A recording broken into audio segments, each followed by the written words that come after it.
అధికారులు సాయంత్రం 4:52 రెంటు కట్టని కారణంగా ఆ సన్నిధానం క్యాంటీన్ని మూసివేశారు. దాంట్లో స్పష్టంగా టైంను కూడా మెన్షన్ చేసినటువంటి కెమెరాతో తీసినటువంటి ఫోటో అది. 21/12/2024 దీనిని రెవెన్యూ అధికారులు మూసివేశారు. కానీ ఇక్కడే మతలబు ఏంటి అంటే, వెంటనే సీఎం ఆఫీస్ ఇంటర్ఫియర్ అయ్యి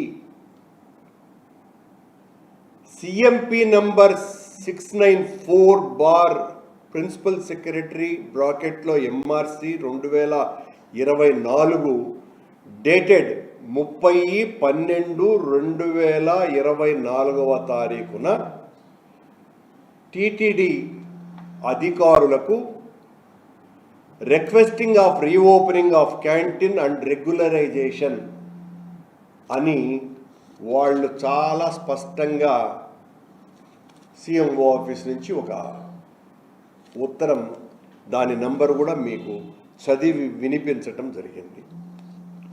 వాళ్ళు అప్పటికి టీటీడీ ఇచ్చిన నోటీసు ప్రకారం 2,85,74,106 రూపాయలు డబ్బులు 26/5 తేదీకి 2025 నాటికి కట్టాలి.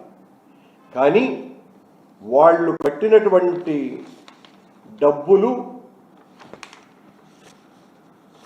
1,24,400 రూపాయలు మాత్రమే కట్టడం జరిగింది.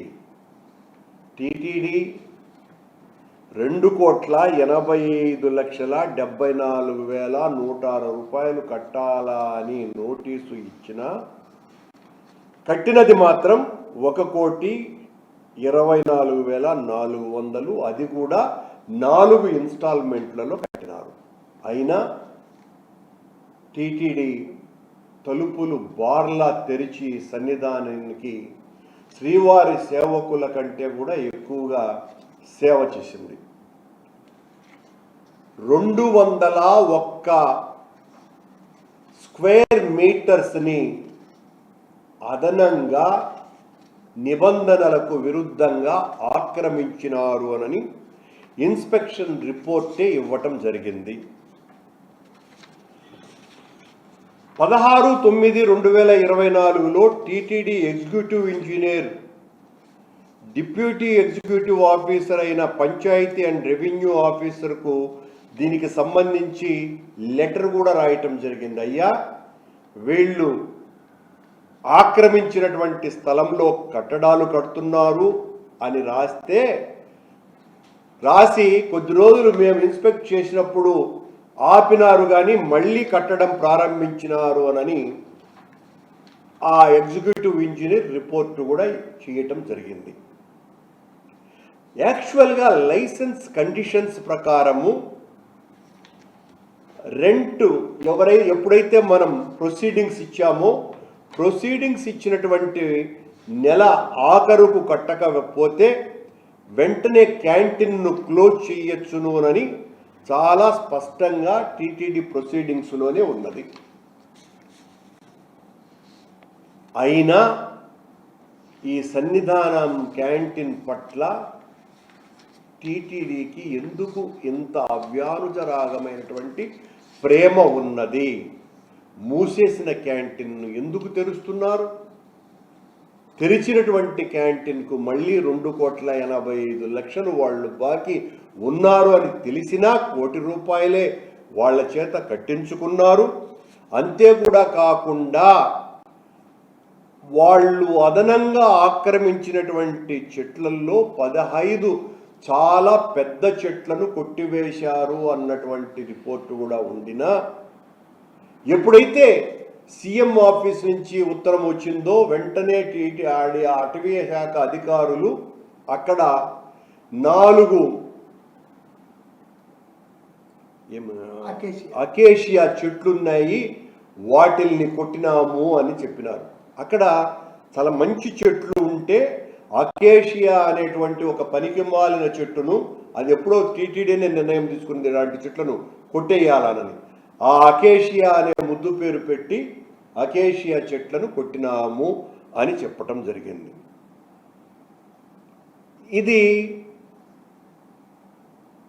సీఎం గారు లెటర్ రాసిన వెంటనే జనవరిలోనే వీళ్ళు ఓపెన్ చేసుకున్నారు.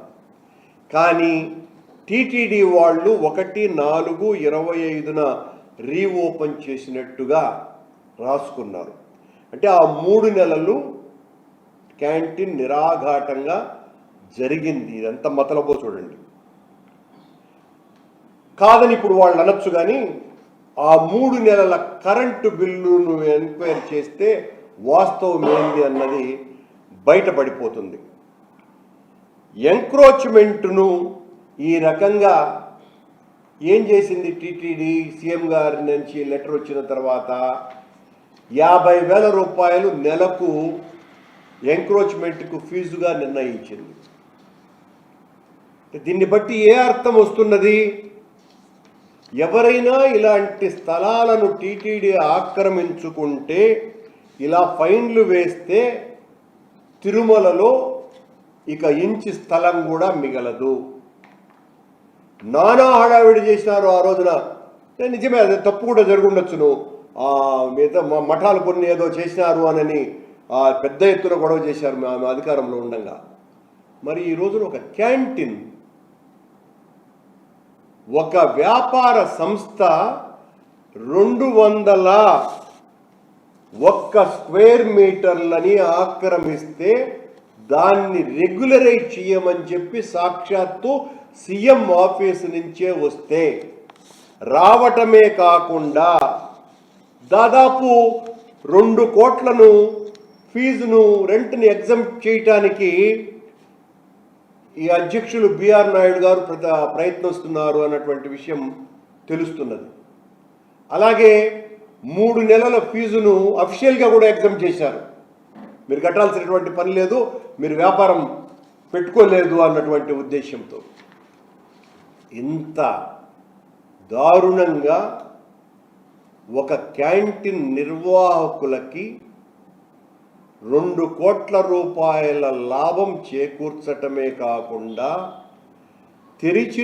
మూసినటువంటి హోటల్ని మళ్ళీ తెరవటమేంది? ముఖ్యమంత్రి గారి ఆదేశాలతో, కార్యాలయం ఆదేశాలతో 201 స్క్వేర్ మీటర్లను ఆక్రమించటమేంది? 201 అడుగులు కాదు సుమా, 201 స్క్వేర్ మీటర్లను ఆక్రమిస్తే దాన్ని రెగ్యులరైజ్ చేయటం ఏంటి? దీని వెనుక వైసీపీ పాయింట్లను తెస్తున్నాము అని కూడా చెప్పినారు. ఇదిగో మీరు ఒక క్యాంటీన్కే, పెద్ద క్యాంటీన్కే మీరు చేస్తున్నటువంటి సేవ, భక్తులకు సేవ చేయండి అంటే ఈ క్యాంటీన్ నిర్వాహకులకు, యజమానులకు సేవ చేస్తున్నారు. ఇలా ఇంకెన్ని వస్తాయో బయటికి, అవన్నీ కూడా వెలికి తీస్తాము, ఖచ్చితంగా నిలదీస్తాము. ఇలాంటి అక్రమాలను ఎట్టి పరిస్థితుల్లోనూ సాగనివ్వము అని తెలియజేస్తున్నాం.